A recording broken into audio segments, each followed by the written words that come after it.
This is Warren Throckmorton, and you're listening to the Telling Jefferson Lies podcast.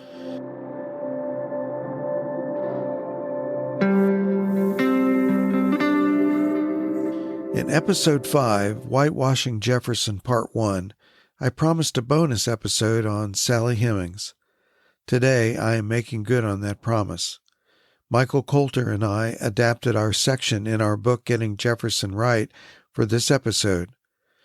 Coulter narrates the segment.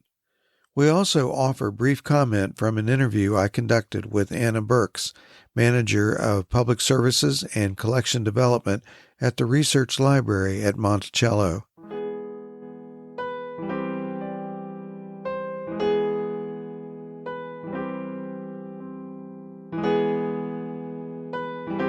Sally Hemings was born sometime in 1773. The child of John Wales and his enslaved woman, Elizabeth Hemings. John Wales was a farmer, lawyer, and slave trader, and Thomas Jefferson's father-in-law. Jefferson married Wales' daughter, Martha. Sally Hemings and Martha Jefferson were half-sisters.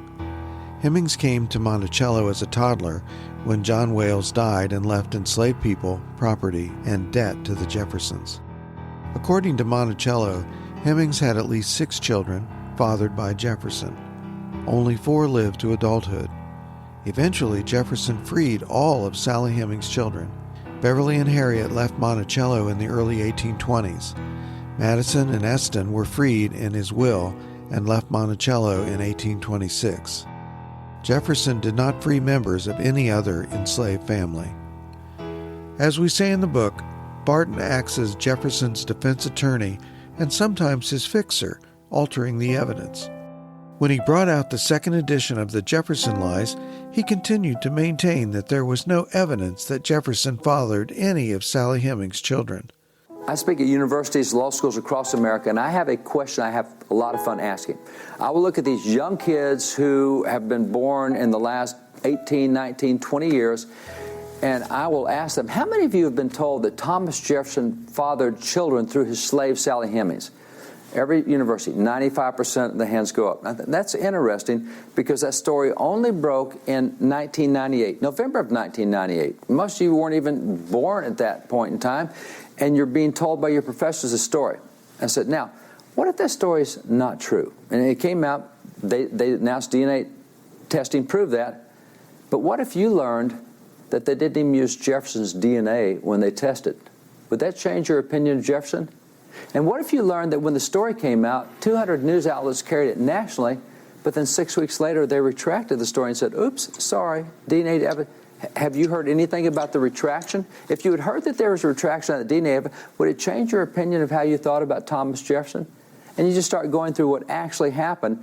It is interesting to see how people change their perception of Jefferson based on something that was wrongly told them from 2 decades ago, that when you look at the facts, there's no evidence that what was said 2 decades ago is true, and that's why the evidence was pulled 2 decades ago. Barton's main distraction is to point out that DNA from Jefferson's line was not used. However, this was not a barrier to discovering the potential Jefferson males who could have been the father, since DNA from Jefferson's uncle was used. Barton actually knows this, but he is content to simply cast doubt by repeating the fact that Thomas Jefferson's DNA was not used. Barton also says the Nature article was retracted, but that's misleading too. In the follow-up article, Eugene Foster, the scientist who did the analysis, urged caution, but maintained that Thomas Jefferson was one of the possible Jefferson fathers of Hemings' children.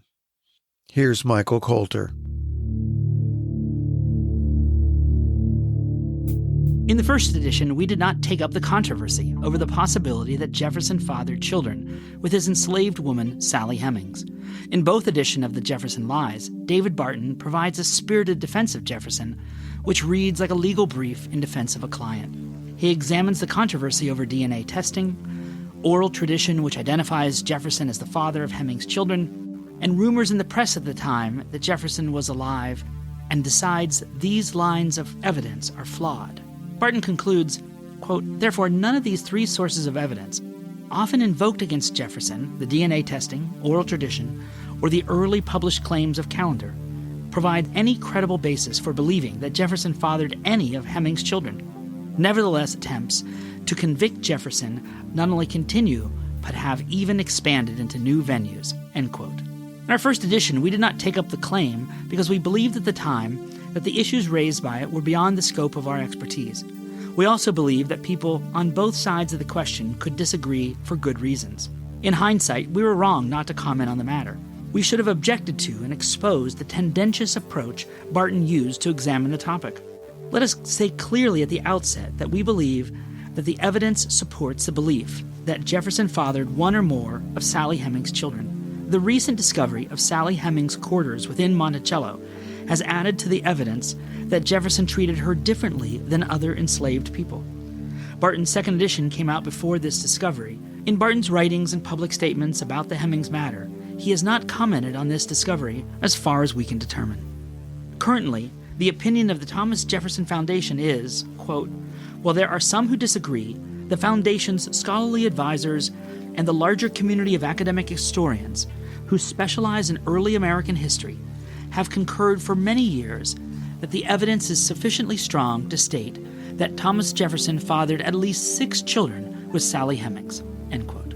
As the Foundation report states, a minority of scholars view the evidence differently. Readers are urged to consult the Foundation report and is linked in the show notes. For our purposes, we want to examine the extent to which Barton will go to make his case in defense of Jefferson. To do this, we will refer to the 3 lines of evidence Barton claims he refutes in order to defend his client: DNA evidence, the oral tradition saying Jefferson fathered Hemings' children, and news accounts, rumors, and factual observations while Jefferson was in public life. First, DNA evidence.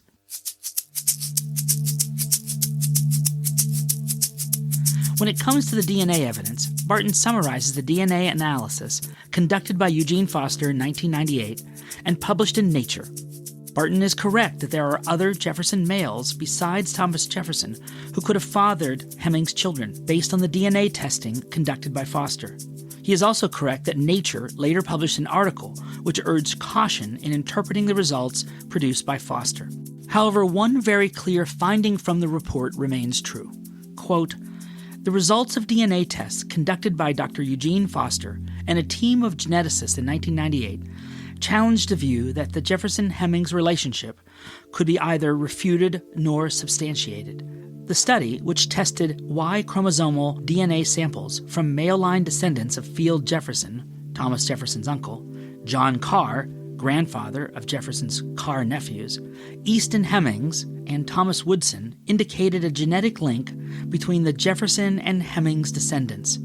The results of the study established that an individual carrying the male Jefferson Y chromosome fathered Eston Hemings, born in 1808, the last known child born to Sally Hemings." End quote. None of the distraction Barton offers can change this. Thomas Jefferson is a candidate for paternity, and since no one can analyze any additional relevant Jefferson DNA, there are no known male descendants available, there is no additional way DNA can be helpful. We are left to examine circumstantial evidence. Oral tradition. Oral tradition is strong in support of Jefferson being the father of Sally Hemings' children. One of the key sources of evidence is a newspaper article attributed to Madison Hemings. Madison moved to Pike County, Ohio in 1835 and worked as a farmer and a carpenter. Barton, as Jefferson's defense attorney, goes to work to discredit Hemings as a witness.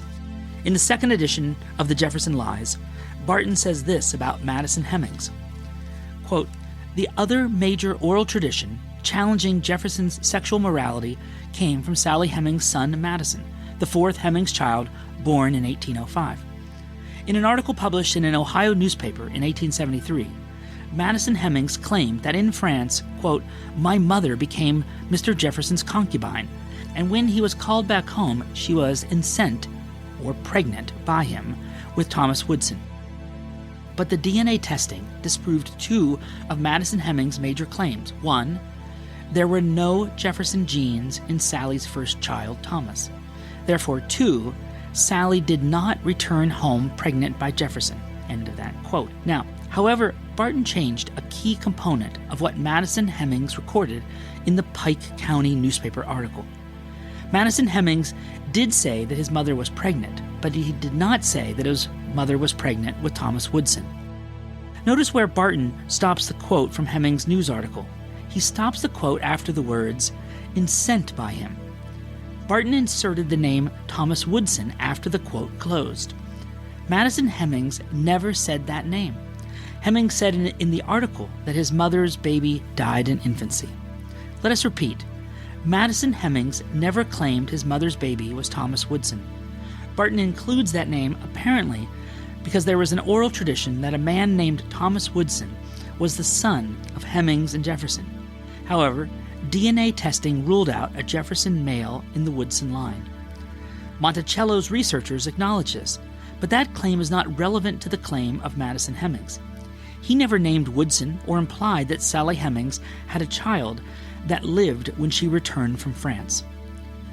Barton had to make up something Madison Hemings did not say in order to disprove it. In fact, Barton did not disprove Madison Hemings' claim. Compare what Madison Hemings wrote and what Barton wrote in his book.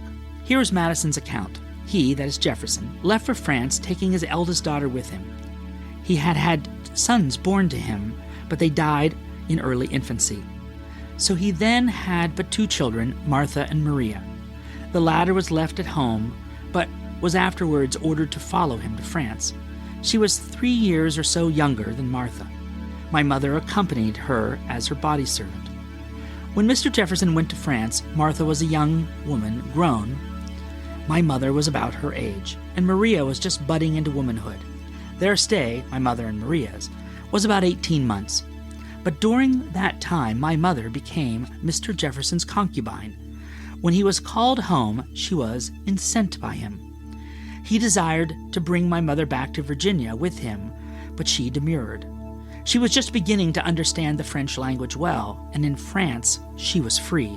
Well, if she returned to Virginia, she would be re-enslaved. So she refused to return to induce her to do so. He promised her extraordinary privileges and made a solemn pledge that her children should be freed at the age of 21 years. In consequence of his promises, on which she implicitly relied, she returned with him to Virginia. Soon after their arrival, she gave birth to a child, of whom Thomas Jefferson was the father.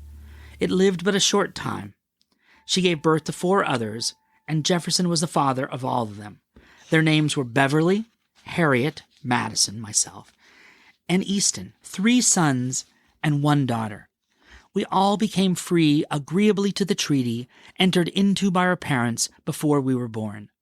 We all married and raised families." End quote. Note that the only enslaved people freed by Jefferson were members of Hemings' family, just as Madison Hemings said Jefferson promised his mother. Barton quotes Hemings saying, quote, "But during that time my mother became Mr. Jefferson's concubine, and when he was called home she was enceinte by him." He adds Thomas Woodson's name. Hemings never mentioned Woodson, but instead said the child died in infancy. Even defense attorneys are supposed to tell the truth, even if they slant it a little. Here Barton cooks the evidence to favor the outcome he seeks.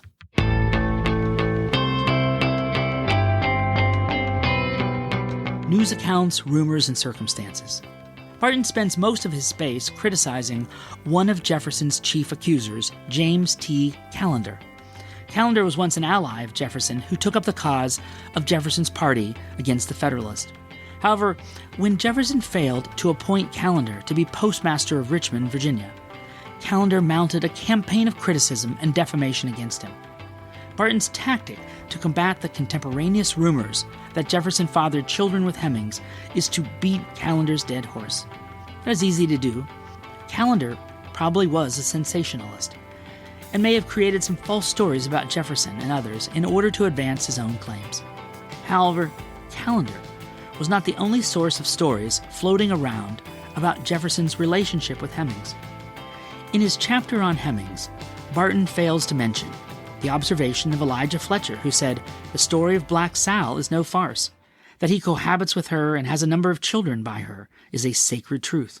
Thomas Randolph made conflicting statements, but one of them was, She, that is Hemings, had children which resembled Mr. Jefferson so closely that it was plain that they had his blood in their veins. The opinion of Jefferson's friend John Hartwell Cocke, who believed the relationship had taken place. There is correlation between Jefferson's presence at Monticello and the conception windows for Hemings' known children. The point is not that those witnesses and circumstances completely prove Jefferson's guilt. The point is that Barton failed to consider them, or he considered them but chose not to include them. As we noted in the beginning, reasonable people look at the evidence and come away with conflicting conclusions. However, one case that has been made, Barton has proven to be a biased witness. If anything, he has hidden and tampered with the evidence, and for that crime against history, we find him guilty. I want to emphasize the level of misconduct perpetrated by David Barton. Just one more of many reasons why you have to check his claims. He added Thomas Woodson to a quote by Madison Hemings when Hemings never mentioned Woodson. This changed the meaning completely. How could Barton not know he was doing that? He had Hemings' news article. He quoted from it. He knows that Hemings said his mother's first child, quote, lived but a short time, end quote. And he knows that Thomas Woodson grew to an old age, and that Madison Hemings didn't name him. He also knows that Monticello ruled him out, that is, Thomas Woodson, as biologically related, which isn't even relevant to Madison Hemings' newspaper article, since Madison doesn't point to Woodson. Barton is the one who confuses the matter. In the show notes, I provide the relevant portion of Hemings' article and the quote from Barton's book. You can compare. I asked Anna Burks what the position of Monticello and the Thomas Jefferson Foundation is on the subject. She left no doubt in her reply. The short answer is no. It's accepted pretty much as fact now. There is actually quite a lot of evidence from various avenues. So we do have documentary evidence. We have statistical evidence. There's the DNA evidence, which detractors argue, well, it's, as you mentioned, the DNA is not from Jefferson himself. The DNA was actually obtained from male descendants of Jefferson's paternal uncle, Field Jefferson. And at the time that the testing was done in 1998, only one line of descendants, of Hemings descendants, agreed to be tested. So those were descendants of Eston Hemings. And so at the time, I think that the Thomas Jefferson Foundation felt that they had to be very precise and careful about this. And so they produced a statement being we believe that Jefferson fathered at least one, and that was a reference to, over time since then, come to be accepted. And this is also, I think, a reality that is becoming more recognized as well, that this was just very common on Southern plantations. And there's a lot of reason to believe that it did happen and very little reason to believe that it did not happen. So Monticello has come to reinforce that statement, and essentially now we believe, yes, there's no question. Monticello has really crystallized their stance on this. And again, there's really not a whole lot of question about this anymore. And usually people who are questioning it are not, they're not necessarily in the mainstream.